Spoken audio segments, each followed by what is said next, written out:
Tonight we are following up on the city of Aurora's plans to close an apartment complex that houses a large population of new immigrants. And they're closing it because of code violations. Some believe, though, there's more to the story, and they say it involves a South American gang. Denver 7's Brandon Richards shows us how city officials are responding to those accusations. Well, if you've been on social media here in the last couple of weeks, you may have seen a lot of information being shared about a Venezuelan gang that people say is causing all kinds of problems in Aurora. Well, this morning we learned APD has set up a task force to look into those allegations. The city of Aurora says it's closing this apartment complex near Colfax and Peoria due to a long list of code violations going back years. We are not buying this. Aurora City Councilwoman Danielle Jurinsky and some of her colleagues believe there's more to the story. We believe that, yes, there are code violations, but this started because of a gang takeover. That's what we believe.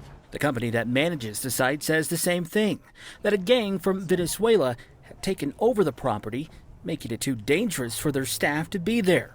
Aurora police have not said whether those claims are true, but say they are investigating.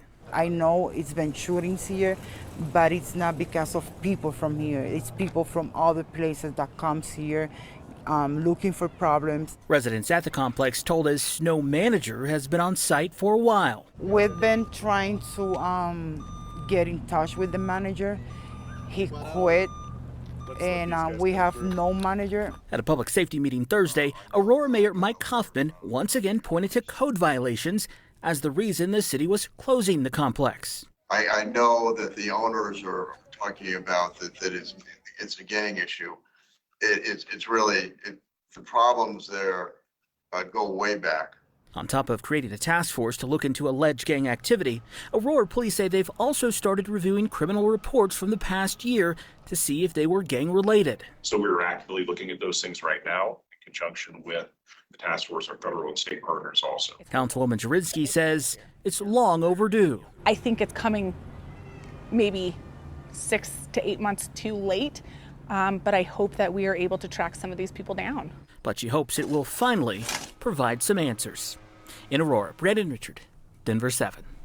And that gang that some claim has taken over that property was designated as a transnational criminal organization by the White House last month.